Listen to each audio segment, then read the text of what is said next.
Isang magandang hapon po sa ating lahat sa pangalan po ng Kapatirang TNC, Trinity Neighborhood Church. Ito po ang ating buwanang Gospel Hour Service na ating pong sinasagawa para po sa ating mga members, their relatives, friends, and loved ones, and also for our avid televiewers in our FB Live page. And for this afternoon, for the Gospel Hour of July 26, we have several first-time visitors. Una po sa lahat, ang kapatid, ang kuya ni Ate Lisa Reyes, si Raimundo Reyes. So welcome sa aming pong Gospel Hour service. Also, first time din po na naimbitahan ni Sister Flor, si Michelle Goliena at si Lydia Bacala. Marami pong salamat sa inyo pong pagdalo sa aming hapong pananambahan. At ganun man, bagamat ito po ang kanilang third time, but first time sa ating Gospel Hour ang Feliciano family. No? Si Arvin, si Tatay Alfredo, si Tatay Fred, at si Riza, at ang kanilang anak. And also si Terence. No? I think it's first time, bagamat umaattend siya sa atin sa worship service, first time niya sa ating Gospel Hour service. Also si Rian Martinez na inimbitahan naman ni Shekinah Pardelia. Rian, welcome. Thank you for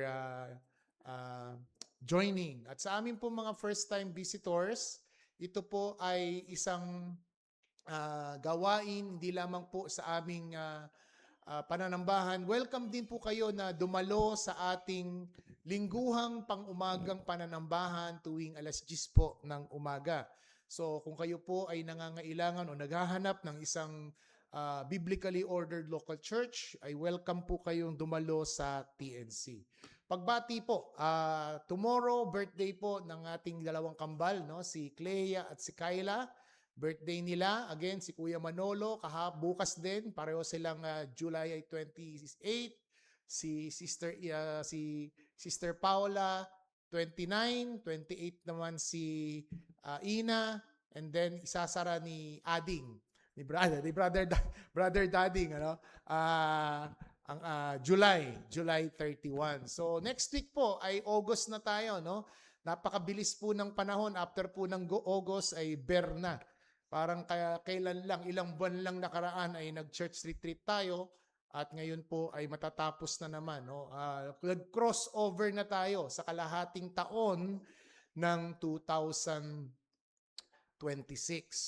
At magpapatuloy po ang ating buwan ng Gospel Hour maliban po sa December.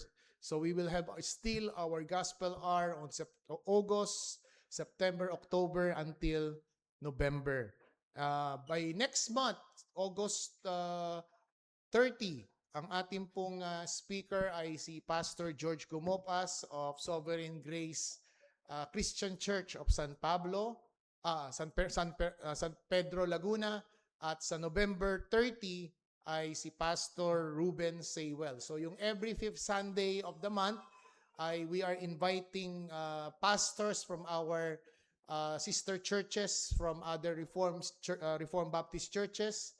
Nung March po na 5th Sunday ay si Pastor Joseph Pelejo. Nung May ay si Pastor Rodel Lasco, ating church anniversary. At ito pong dalawang coming 5th Sunday, si Pastor George sa August at si Pastor Ruben Saywell sa November.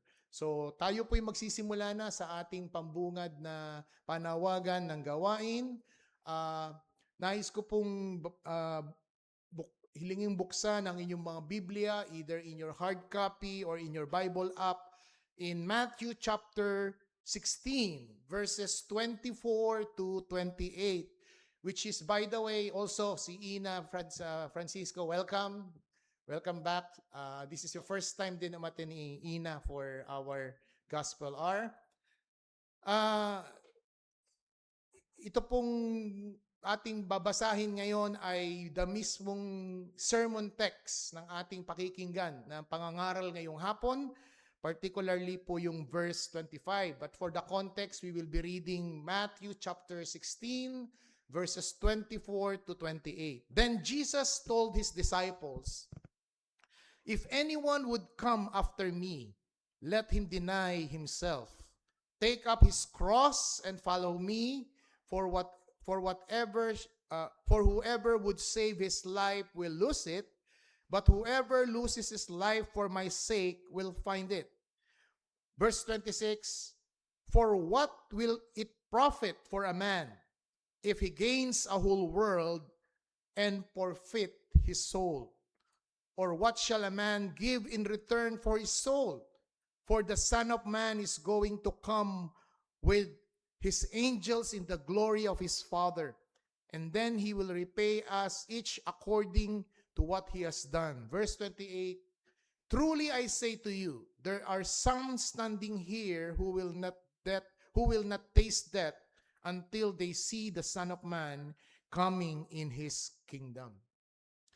In October 2011, there was a very famous man who died that has been a news internationally.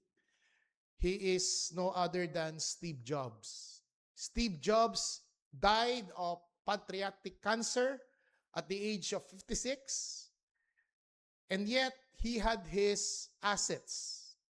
Do you know his assets? It's $10.2 billion. So, i-compute nyo na lang sa 60 o sa 61.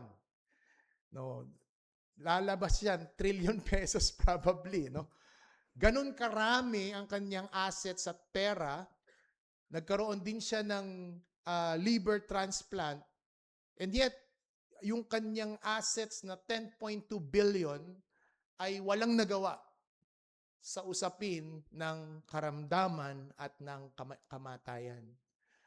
Ito ay isang bagay na dapat mong pag-isipan, kaibigan, mga magulang, mga kabataan.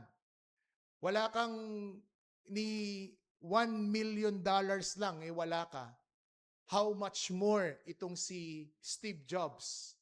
Nagkaroon siya ng ganong klaseng yaman. Ilagay mo siya dito sa verse 26. What profit a man if he gains the whole world, yet profit his soul? I made the research. Stockholder siya ng Walt Disney. At marami siyang yacht. Presidente siya ng isang yacht club. So may yate po siya. He had his mansions. He had his real estates. Imagine nyo, $10.2 billion ang assets niya. And yet, nung kumatok sa kanya ang kamatayan, hindi niya ito nasarhan. Hindi niya ito nasarado. Hindi niya napigil at nasupil ang kamatayan. 56 years old when he died, when God called him. So ito po ay isang panawagan sa bawat isa, sa mga nakalampas na ng 56 at sa mga nasa kalagitnaan ng 56. We don't know. Yung balitang mga namatay na Ateneo players last June, si Batermonia at si Divine, na 19 and 21 years old. Ang usapin ng kamatayan ay isang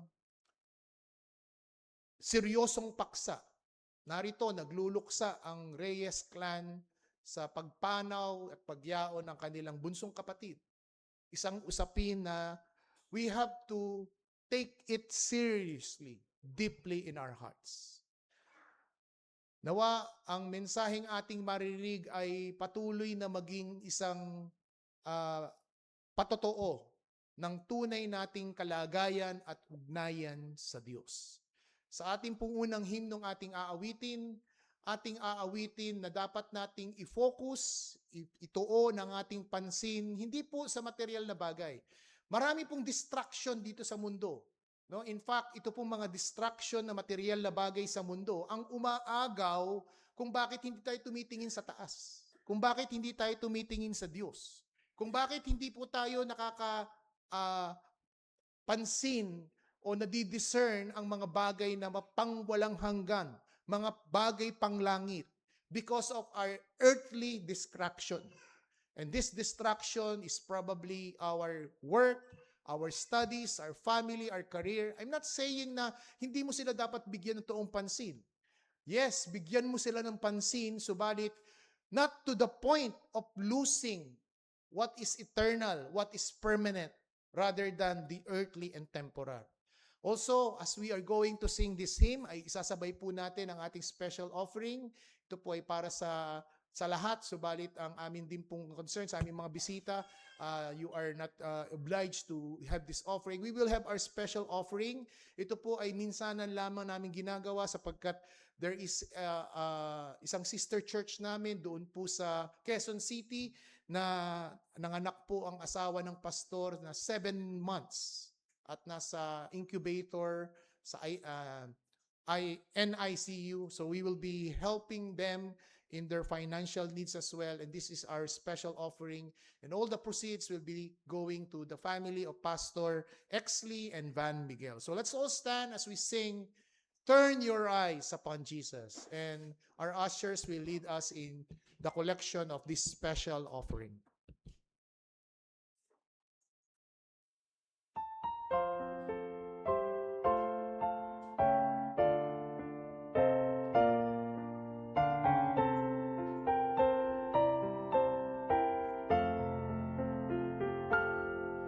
O soul, are you weary and troubled? Lying in the darkness you see. There's light for a look at the Savior.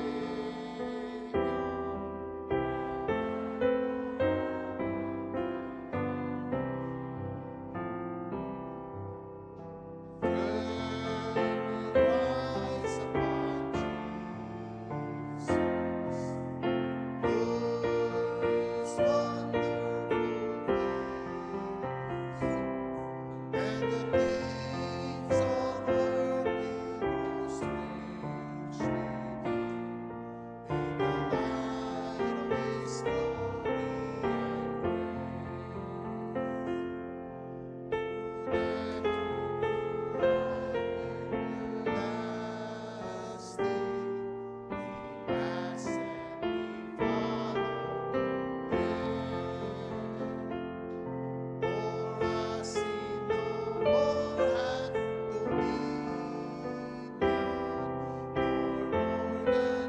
of His glory and grace.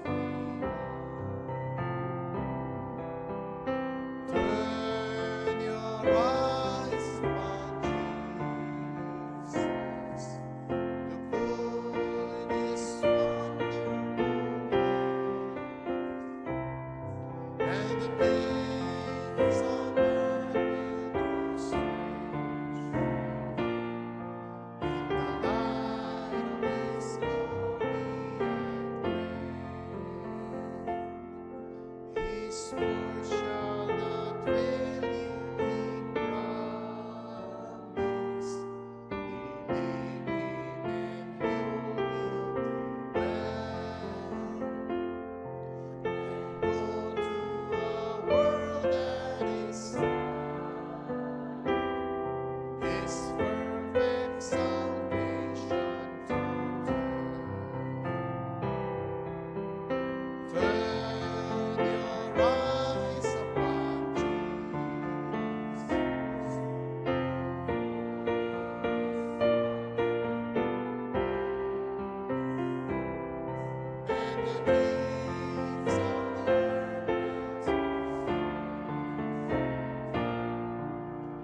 the light of His glory.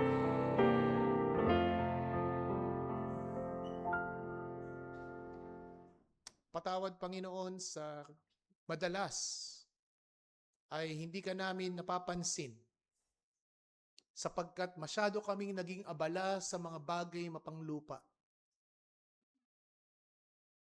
Kaya hindi ka namin napapasalamatan. Hindi ka namin nalalapitan. Oftentimes, nalalapitan ka namin kapag may pangangailangan na kami. Pag kami ay may karamdaman, pag may lubhang problema, may suliranin, may pasanin. Pero sa mga panahon, O Diyos, na everything is okay and well, we run our life the way we like it. We are the master of our soul and the captain of our ship. But thank you for this song, for this particular hymn, that we are reminded that we need to turn to our Lord Jesus Christ. And when we focus on His glory and His grace, the distraction around us will turn dim. At magliliwanag, O Diyos, magniningning ka sa aming kalagitnaan. Nawa, O Diyos, sa oras na ito na aming gugugulin, ang iyong salita ay maipahayag. Naway mailapat namin ang aming maririnig sa kalagayan at kondisyon ng aming puso't kaluluwa. Because what's at stake is life and death, hell and heaven, eternity in hell, or eternity in heaven. Samahan mo ang aming kapatid sa pangangaral na ito at ang lahat ng kapurihan sa pangalan ng Kristo Jesus. Amen. Tayo po'y makakaupo na at ang ating tagapangaral sa hapong ito ay dadalhin ng ating kapatid na si Brother J.M. Matong.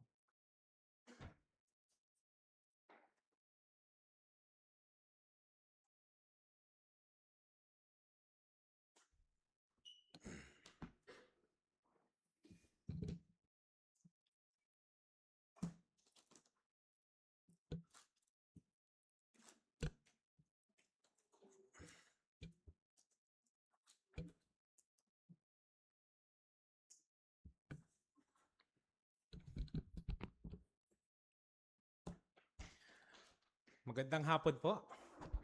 Good afternoon. Yan. Para tayo ay magising sa hapong ito.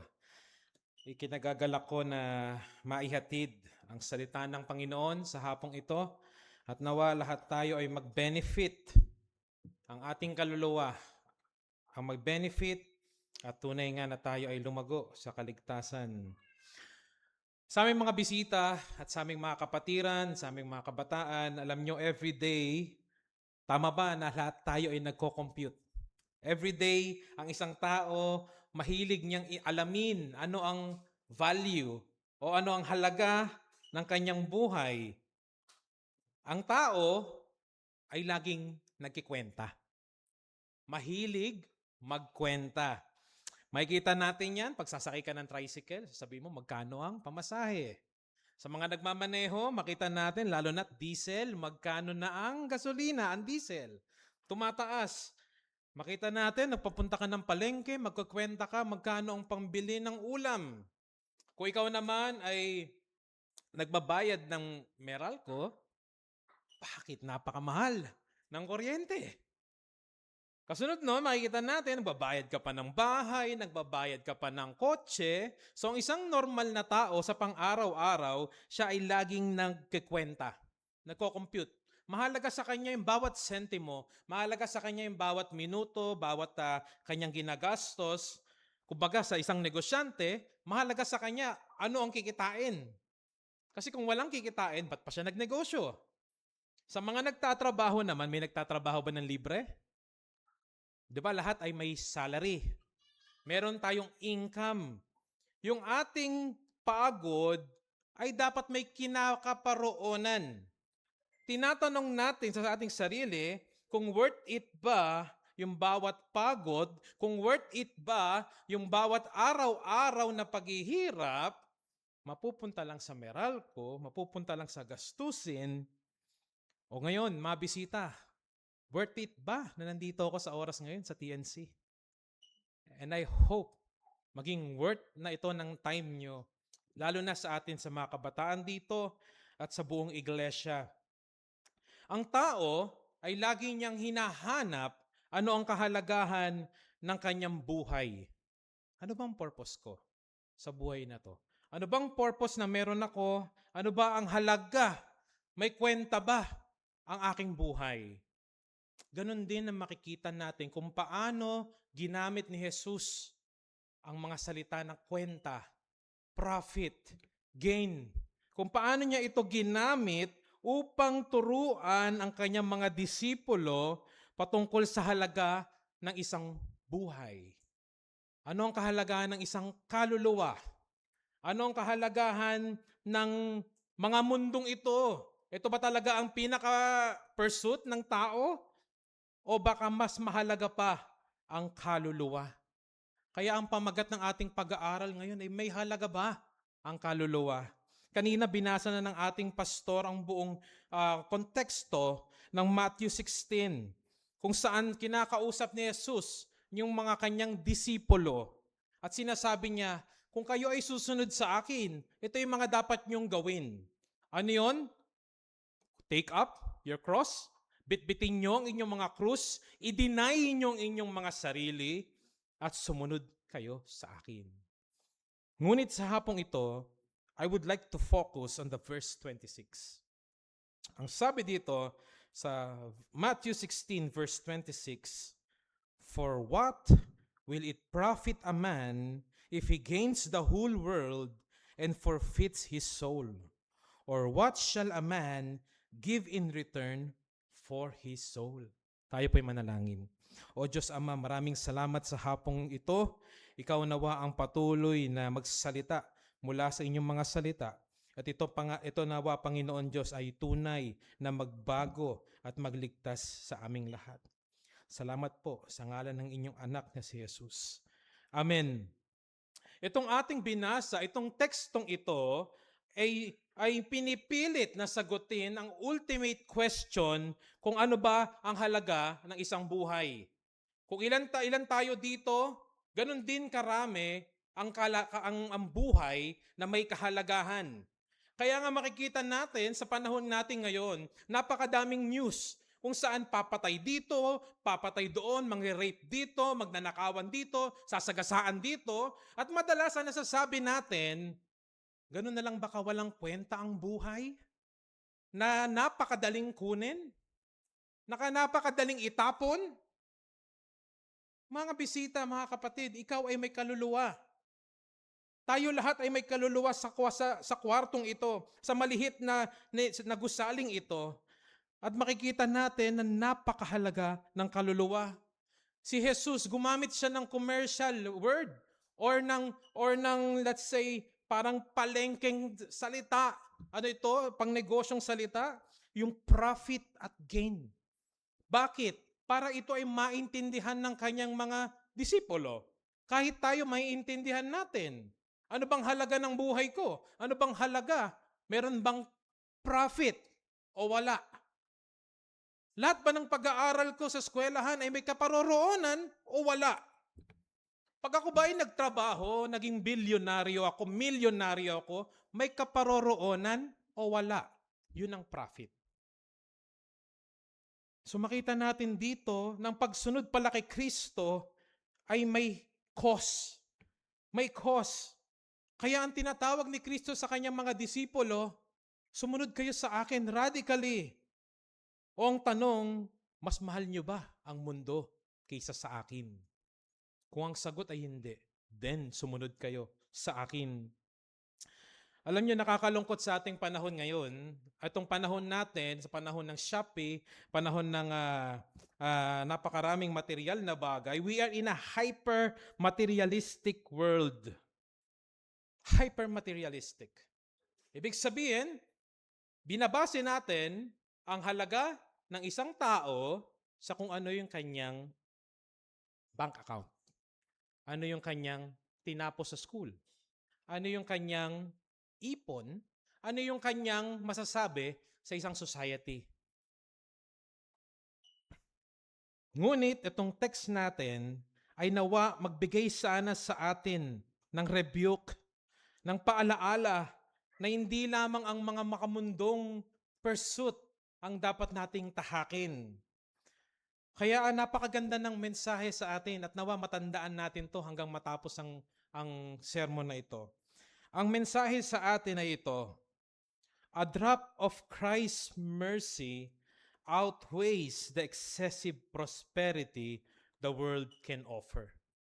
Ang gapatak na awa ni Kristo ay mas matimbang sa excessive or sobrang dami ng prosperidad na ang mundo ay pwedeng ibigay sa iyo.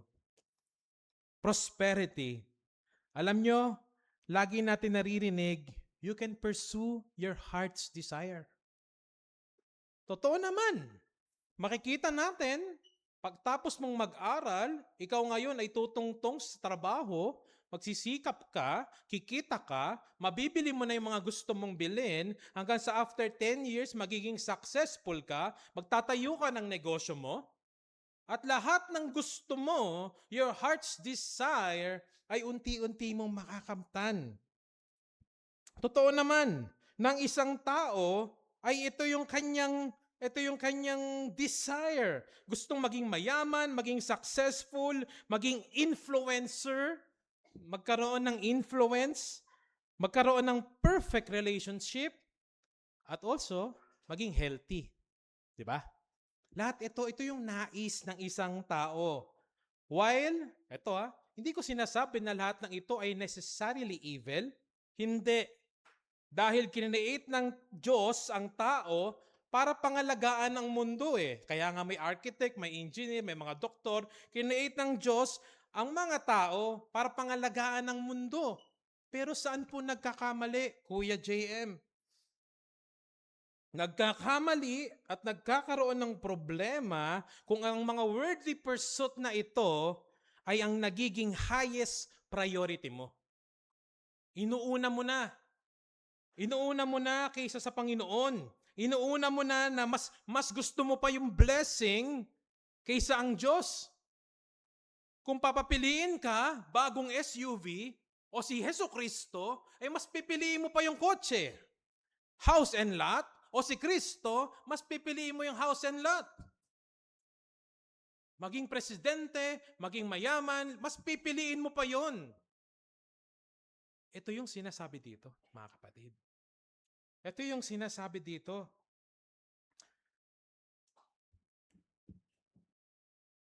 Alam nyo, napakaganda ng katuroang ito dahil ito'y pagtuturo sa atin kung saan nire-remind tayo ng buhay natin ay may katapusan. May katapusan at kung ano ba dapat nating isipin. Kaya meron tayong dalawa na matututunan sa hapong ito. Ang una is, the question we should answer is, how did Christ define man's pursuit in life? Paano ba dinefine ni Kristo? Una is the worthless pursuit of the world. At pangalawa naman is the priceless value of a soul. Number 1, worthless pursuit of the world. Nakita natin si Jesus Christ, ang ginamit niya ay yung pinaka-perfect example ng isang tao. Tanong ko, may nakita na ba kayong tao o may nakilala ba kayo na halos lahat sa kanya ay meron na nito? Ano-ano yon? Meron na siyang kayamanan, meron siyang kapangyarihan, meron siyang good health, meron siyang maayos na family, at kumpleto siya, meron siyang fame. Lahat ng ito meron siya. May nakikilala kayong ganyan? Wala.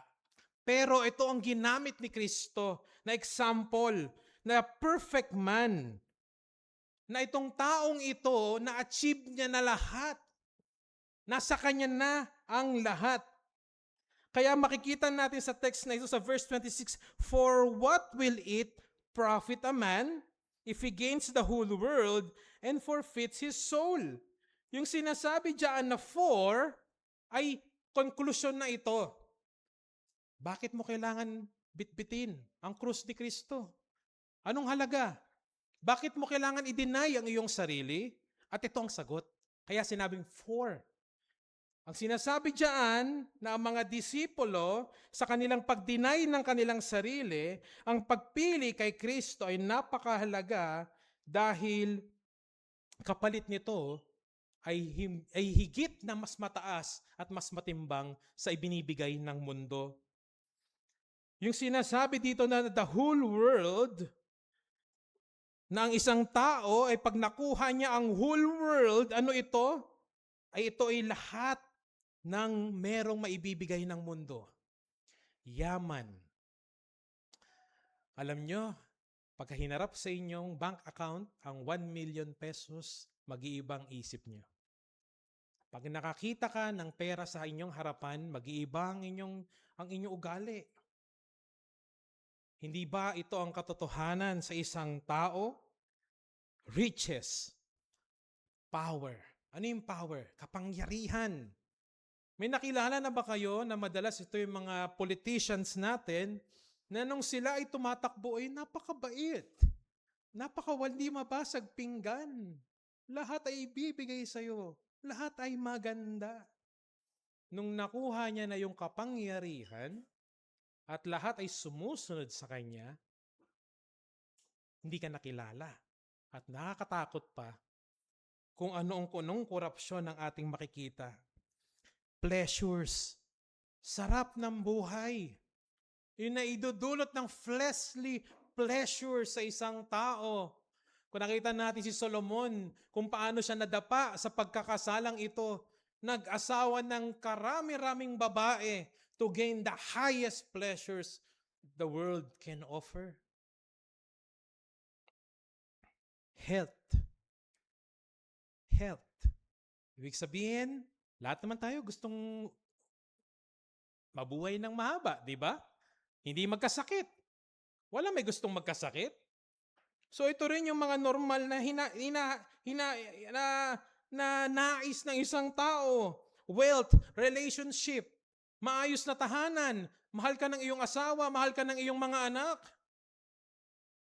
Pero ang lahat ng ito ay may katapusan. State of peace, knowledge, karunungan. Gusto mong mag-aral, tumalino ka, ikaw yung pinaka number 1 sa klase mo. Ito yung mga pinupursue ng tao. Wisdom, fame. Lahat ngayon ay vlogger na. Lahat ngayon ay influencer na. At the more na mas kalokohan ang iyong ginagawa, ay mas sikat ka. Tama ba? Pagka gumagawa ka ng content na hindi maganda or ng matino, hindi ka sikat. Konti lang ang followers. Pero pag kalokohan, automatic million followers. Kasunod nun, money. And accomplishments and happiness. Ito ang sinasabi dito sa isang tao na makakamtan niya to lahat. Meron siya nito lahat. Ngunit, ito yung nakakalungkot. And forfeits his soul. Alam niyo yung word na forfeit? Yung word na forfeit ay ibig sabihin niya kahit sa ibang mga version is suffer loss. Or ibig sabihin, ito yung hindi mo na maibabalik na loss dahil ang kaluluwa mo na ay nawala. Forfeited. Forfeited.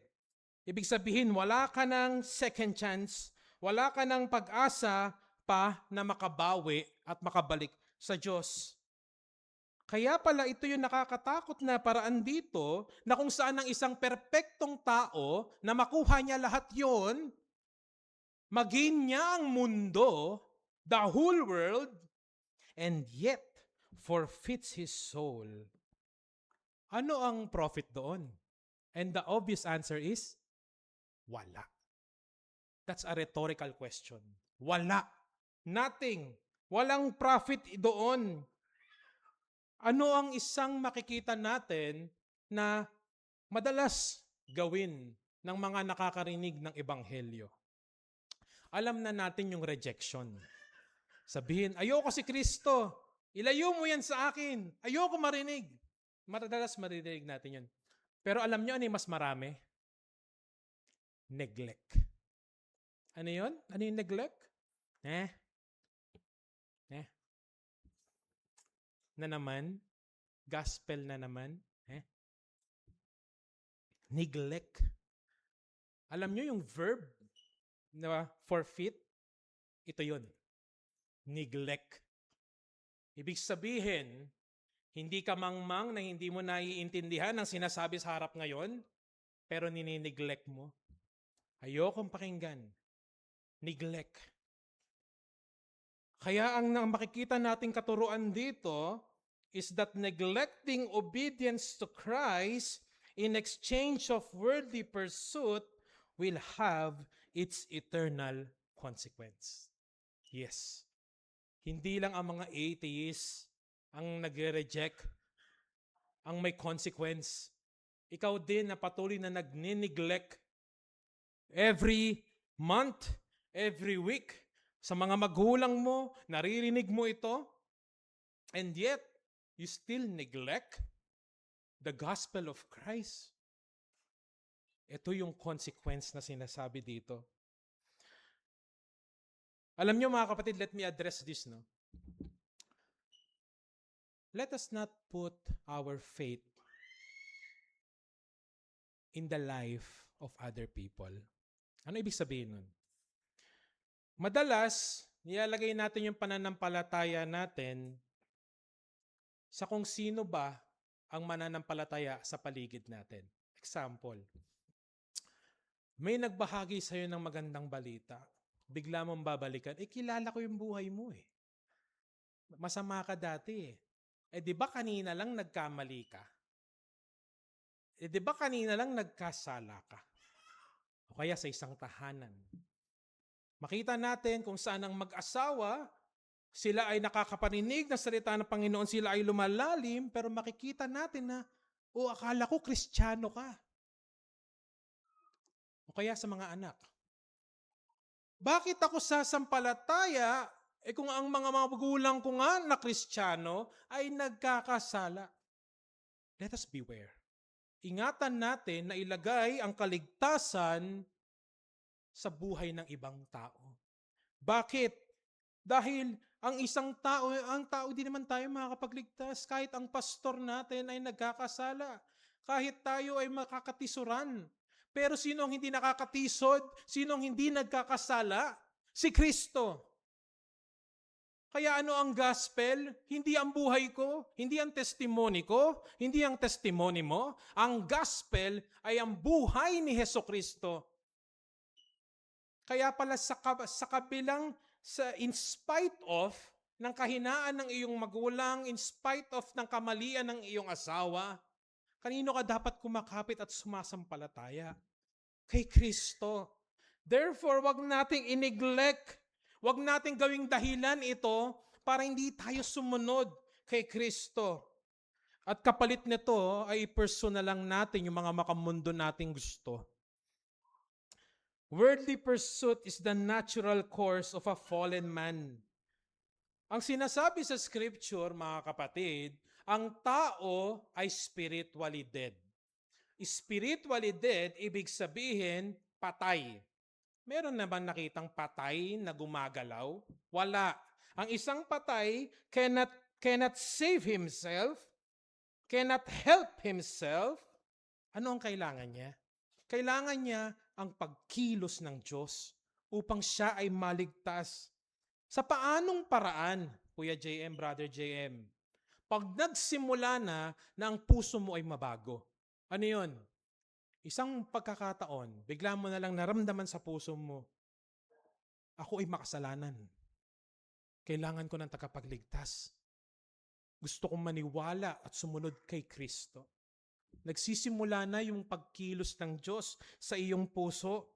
Kaya sabi sa Ephesians chapter 2, verse 1 to 3, sabi sa Ephesians chapter 2, verse 1 to 3, and you were dead in the trespasses and sins in which you once walked, following the course of this world, following the prince of the power of the air, the spirit that is now at work in the sons of disobedience. Anong sabi dito ni Pablo? Kayong mga mananampalataya na ngayon, kausap niya, minsan na kayong naging makasalanan, minsan na kayong naging hindi sumusunod sa Diyos.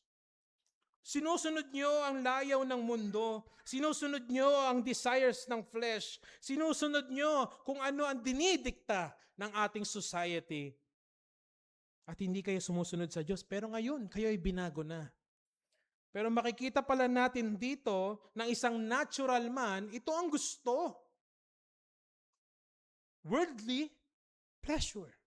Ito ang gusto. Ito ang normal. Kaya pala, sa isang eskwelahan, pag ikaw ay Kristiyano, ikaw ay hindi normal.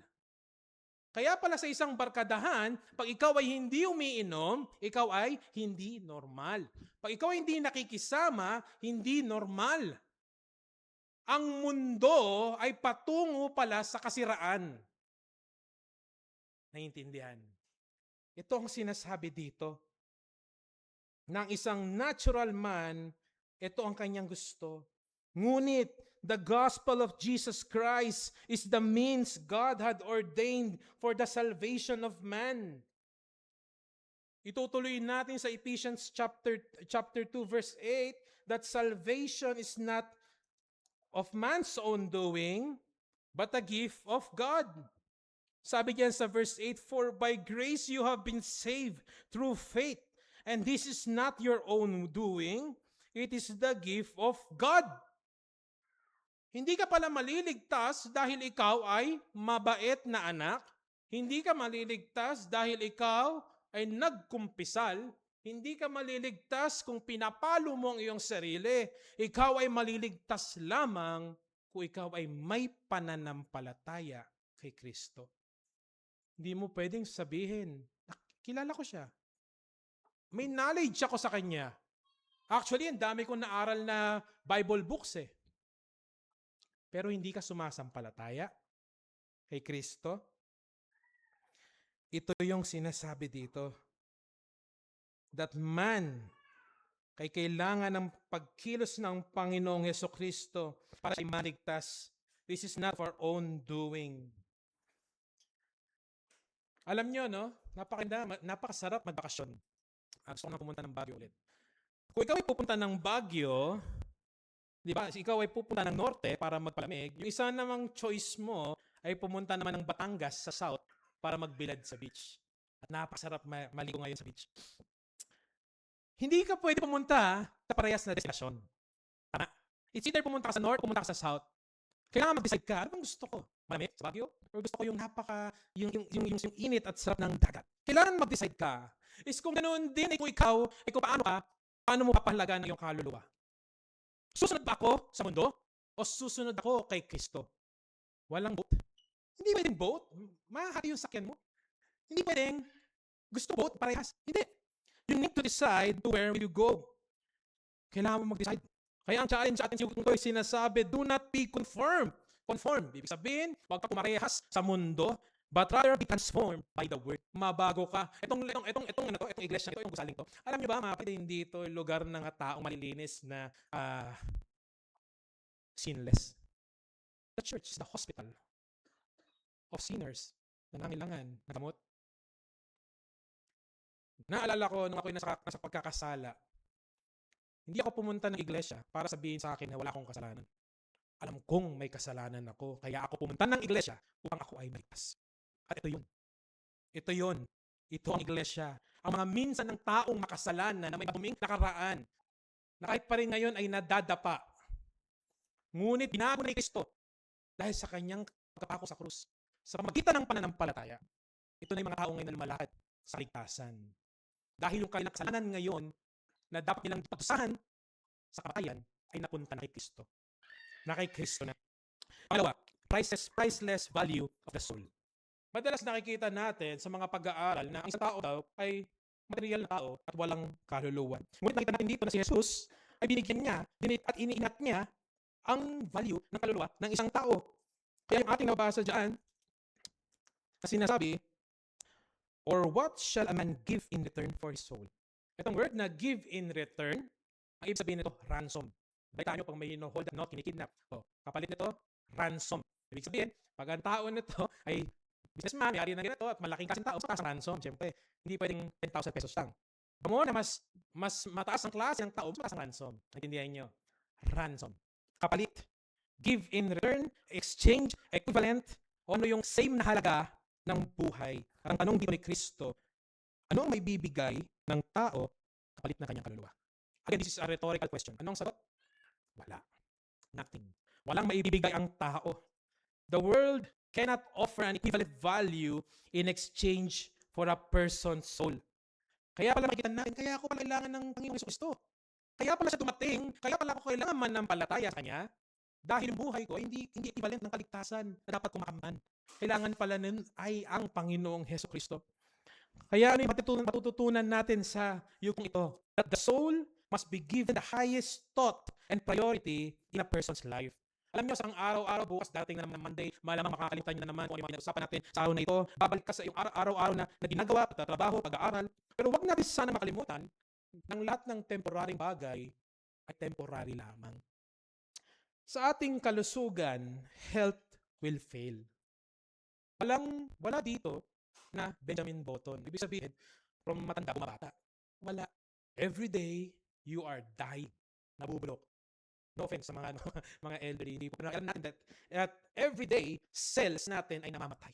Humihina. Nararamdaman mo yan, ikaw ay pumalo na ng 50s, 60s. Ang ating health ay napaka-fragile. Minsan, napakasigla mo, nagmamarathon ka, then all of a sudden, sickness will strike you in blink of an eye. Heart attack, cancer, napaka-healthy ko. Keto diet pa ako. Pero bakit ako may sakit na ganito? Health will fail. Kung minsan na malakas ka, pagising mo sa umaga, ay ika-ika ka na. Ganoon kataksil ating health. Money and riches will perish. Alam niyo, ito nakita ko ito sa Ondoy, in a single calamity. Nag-ipon ka ng milyon, ipinayo mo ng bahay, nagtrabaho ka bilang seaman. Ang ganda ng bahay mo, ng sasakyan mo. Tinabaho mo ng 30 years, 50 years. Then in just 3 hours, dumating yung Ondoy, dumating ang Yolanda, dumating ang dagat, hinila niya lahat ng pag-aari mo. In just 3 hours. Wala na. Mabiktima lang ng scammer sa GCash, wala na agad yung pera mo na pinag-iingatan mo. Magkaroon lang ng korupsyon sa gobyerno, wala na agad yung mga binibigay mong tax or yung mga pinaghirapan mo. So money and riches will perish. Lalo na kung ikaw ay nakasipag mo, binigay mo lahat yung trabaho mo, you grind. Sabi nga, di ba, grind. 7 days a week, 24 hours a day. Ba't ako mapapahinga? Gusto ko magpayaman. Pero pag nagkasakit ka, lahat ng pera na yun, dediretso sa ospital. Power and fame. Makita natin na yung integrity na inalagaan mo, iniingatan mo, yung kapangyarihan na pinaprotektahan mo sa loob ng kumpanya, sa loob ng iyong pinagtatrabahuhan, in just single mistake, yung pagkakamali or wrong act will be gone, mawawala. Kung dati, tingala ka, kilala ka, after ng pagkakamali na yun, huyo ka. Power and fame will have its limit. Relationship can disappoint and be broken. Yung minsan nakala mong lifetime na pakikitungo sa'yo ng isang tao ay maaaring magbago in a single change of mood.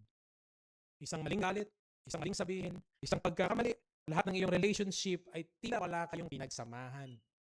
Relationships can be broken. So ano yung makikita natin dito mga kapatid, mga bisita? That in the midst of all this worldly pursuit, kumusta na yung kaluluwa mo? Binigyan mo ba ng halaga? The value and importance of a person's soul is not worthy of neglect and rebellion against God. Hindi po worth it. Kung saan kita natin si Jesus, gumamit siya ng parabola para maintindihan sa atin ang difference ng worldly pursuit at ng pagpili sa kanya. Sabi ni Jesus, meron siyang kwento, parable, na meron isang rich man at meron isang poor, beggar, na may sakit na pangalan ay Lazarus. Itong rich man na ito ay napaganda ng mga kanyang damit, napakagara. Wears purple linen. Purple, ibig sabihin, pinamahal na klase ng tela. Siya ay napakayaman. Ang mga kinakain niya ay buffet, luxurious meal. Napakaganda ng kanyang status sa buhay. Meron namang isang tao, ang pangalan ay Lazarus. Itong si Lazarus ay namamalimos ng pagkain, covered with wounds at sugat sa katawan. Itong dalawang taong to ay parehas namatay. Namatay sila parehas. Si Lazarus was carried to a place of comfort. Sabag tawag doon, di ba? Abraham's bosom. Napakaganda pakinggan. While the rich man went to a place of torment. Ano yung makikita natin dito ang lesson na itinuro ni Jesus? Ang lesson, ang gustong iparating dito ni Jesus ay ito, that earthly status does not assure eternal comfort or eternal judgment. The rich man is condemned hindi dahil siya ay wealthy. Hindi po. Si Abraham ay wealthy. Marami sa mga New Testament Christian ay wealthy na nagsusupport sa church. Binibigay nila yung kanilang wealth sa church. Alam nila paano i-handle yung kanilang finances. Maraming mananampalataya wealthy. So, anong kasalanan ng rich man? Hindi dahil siya ay mayaman. Ang kasalanan ng rich man na ito ay kalyo. Kalyo sa puso. Callousness. Pagmamatigas. Neglect. Hindi ko kailangan yan. Callousness. Nanghid ang puso. Pride and love for the world. Ito ang kasalanan ng rich man. Anong nakita natin? No more second chance. Walang purgatory. Walang purgatory cleansing. Death is the final say. Kung paano yung ginamit ng pastor kanina si Steve Jobs. Death. Pag namatay ka na, doon mo malalaman. Pero huli na yon. Alam nyo, ito yung mga common na nakikita ko kahit sa loob ng iglesia. Mapapansin mo, ang isang tao, naging kasama mo sa church na mananampalataya, then slowly begins to seek the world. Ano yun? Career, success, fame. Nung naranasan niya na lahat yun, anong kasunod? Busy na ako eh. Ano pang halaga ng church? Hindi naman na nagpapakain sa akin. And slowly drifted away. Ang minsan na akala mo mananampalataya, ano yun? Hindi na sumasamba. Hindi na rin pinoproclaim kung sino si Kristo. Hindi na rin mananampalataya. Very common. Very common. Kaya ano yung gandang sinabi ni Charles Todd na sana mag-iwan sa atin sa hapong ito. Si Charles Todd, nag-serve siya as a missionary. Saan? Sa Africa. When we hear the word Africa, alam natin, kasunod nun, poverty, paghihirap. Nag-mission siya doon. Of course, ang mga karamihan naman na lumalapit sa Diyos ay may mga pangangailangan. Pero napakagandang sinabi niya dito that we leave a dent in our heart. Gumawa siya ng poem. Ang title ng poem nito, Only One Life, It Will Soon Be Past. Only What's Done for Christ Will Last. At papasahin ko lang yung dalawang linya o dalawang paragraph sa poem na ito. Sabi dito, only one life, a few brief years, each with its burdens, hopes, and fears. Each with its glaze I must fulfill, living for self or in His will. Only one life, it will soon be past. Only what's done for Christ will last.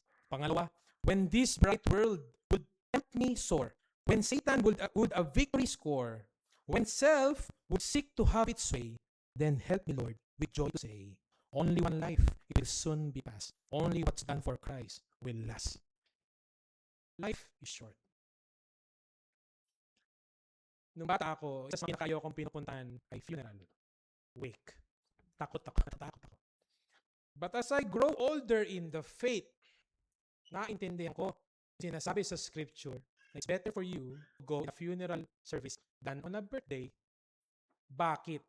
Kasi on a funeral service, marirealize mo that life on earth is short.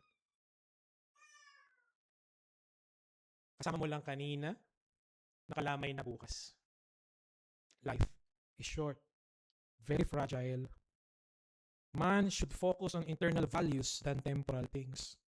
But this is the big question na gusto kong tanungin sa inyo sa hapong ito. If that is true, why delay following Christ? Bakit mo dinidelay? Why do you neglect? Why do you waste more time in this fading world? Bakit? Kaya mag-isiping hamon sa atin is let us turn back. Talikuran natin yung momentary pleasures ng ito and come to Christ with the lasting blessing of salvation and eternal life. Talikuran natin yung worldly pursuit na ito. Kaya pala sinasabi ni Jesus, bitbitin nyo yung krus. Talikuran nyo yung inyong sarili at sumunod kayo sa akin. Ito pala yun. Kaya pala sinasabi ni Jesus, blessed are the poor for theirs is the kingdom of heaven. Ito pala yun sinasabi. Napakahalaga ng kaluluwa. Para sa mga tao na wala pang pananampalataya kay Kristo, ang pag-prioritize mo ng worldly pursuit is in vain and pointless. Pointless. Maaari mo makuha kung ano yung gusto mo. Maaari mo ma-enjoy yung amoy ng bagong sasakyan. Nakakabango. Maaari mong ma-enjoy yung pakiramdam ng magandang sofa. Na isang tahimik na neighborhood. Maaari mo ma-enjoy na kahit saan mo gusto yung pumunta, travel ka. Maaari mo ma-enjoy na hindi mo iniisip ang grocery. Maaari mo ma-enjoy ng meralo sa'yo ay baliwala lang. Maaari mo ma-enjoy na lahat ng ito ay meron ka perfectly. Pero in the end of the day, ang kaluluwa mo ay patungo sa impyerno. Parang ikaw din yung rich man. Sana pala. Kaso huli na. Christ is the only way. Sa mga mananampalataya, sa Iglesia TNC, o sa ating lahat dito na sumasampalataya sa Diyos, ano ang makikita natin dito? Gratefulness. Thankfulness. Bakit? Na hindi tayo nalawan ng Panginoon na patuloy na kainin, lamunin ng mundo. Then huwag na tayo bumalik. Huwag na tayong madapa. Iwasan na natin yung temptation ng kasalanan, yung trap ng worldly face, at yung paano yung kinata natin kanina, fix your eyes upon Jesus and see the beauty of His face. Beware of seeking both the eternal and the world. Ingat mga kapatid. Pag may narinig kayo na sinasabi na pag sumunod kay Kristo, the gospel of Christ will give you good health, will give you money, will give you riches. Question. Sabi ng Panginoon, hindi. Bakit narinig pa rin tayong ganun? Prosperity gospel. Ingat mga kapatid. Ingat sa mga nakakarinig sa oras na ito. Church, let's beware of pragmatism The church must not seek the acceptance of the world. Hindi natin pinapattern ng ating pagsamba kung anong gusto ng mga kabataan ngayon, kung anong gusto ng mundo. Pinapattern natin yung ating pagsamba kung anong gusto ni Kristo, kung anong gusto ng Diyos. Hindi kung anong dinidictate ng society. Beware of pragmatism. The church must stand as the bearer of truth. Let us proclaim Christ, not prosperity. Let us rebuke sin and avoid compromise. And lastly, as a case, alam nyo, just 2 weeks or 1 ago, dumalo ko sa wake ng isang fellow believer, a friend. Maramdaman mo doon the feeling of loss, pag-iyak, sakit. Pero, mararamdaman mo rin yung presence of joy. Joy. Bakit? Yung husband, kahit makita mo siya ay nagdadalamhati, makita mo na may joy. Bakit? Kasi yung kanyang minahal na asawa na isang mananampalataya ay alam niya nakasama na ang Panginoon. Therefore, thankfulness is much stronger than grief. Papasalamat. Sa isang mananampalataya, ang kamatayan is not the end. Hindi yun ang katapusan, but rather is a sure life na makakasama mo ng Panginoong Yesu Cristo. Kaya alam niyo, batian ng isang mananampalataya, pag napatayan siya ng brother in Christ, sister in Christ, ang sabi lagi naman, see you in the morning sunrise. Ibig sabihin nun, ako rin ay mamamatay, pero magkikita tayo muli, kaibigan, kapatid, sa pananampalataya. Let us not waste our time. Let us follow Christ. Kung ikaw ngayon ay hinihipo ng Panginoong Hesus Kristo, nagkakaroon ka ng conviction. Lumapit ka sa ating pastor. Lumapit ka sa kapatiran. Sabihin mo, paano lumakad bilang isang mananampalataya. Lastly, as a conclusion, the pleasures of the world might be seemingly attractive and abundant, but a drop of Christ's mercy is sufficient to fulfill the emptiness of the soul and eternal life of man. Let us pray. Panginoon Diyos, maraming salamat, Panginoon, sa iyong mga salita ay nagkakaroon ng buhay. Sinabi mo that you are the way, and indeed, Panginoon, you are the way. Ipinakita mo ito sa history, kung paano mga tao ay nakitang nabuhay muli, na milagro. At ikaw din, Panginoon, ang nagsabi sa amin na kung sino man ang sasampalataya sa iyo ay mabubuhay muli at makakasama ka bilang aming Panginoon. Nawa ko sa hapong ito, ikaw din ang magligtas sa lahat ng nakaparinig. Paguhin mo ang aming puso sa pangalan ng iyong anak na si Jesus. Amen.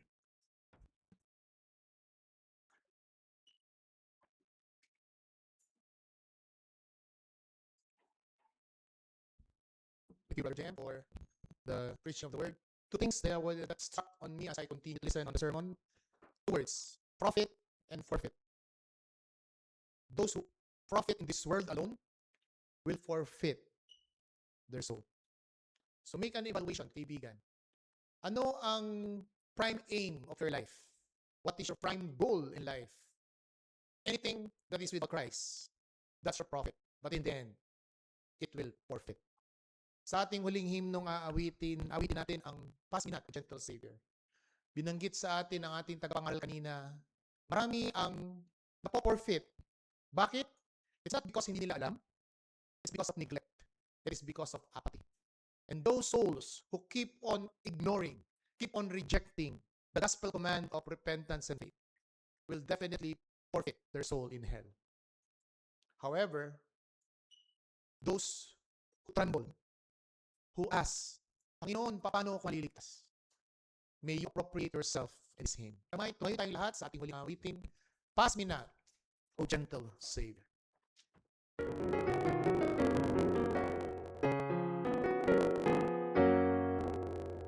Pass me not, O gentle Savior, hear my humble cry. While or others are smiling, do not pass me by. Savior, Savior, hear my humble cry. While on others are calling, do not pass me by.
two sets of people according to the hymn.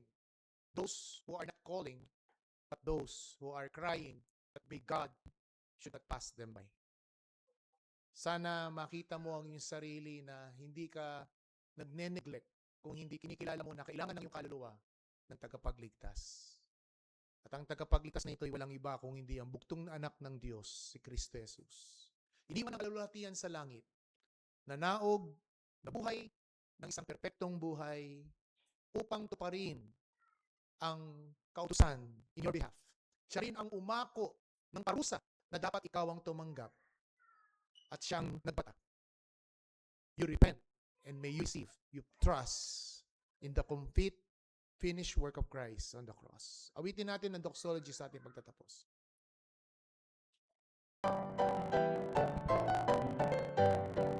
Praise God from whom all blessings flow.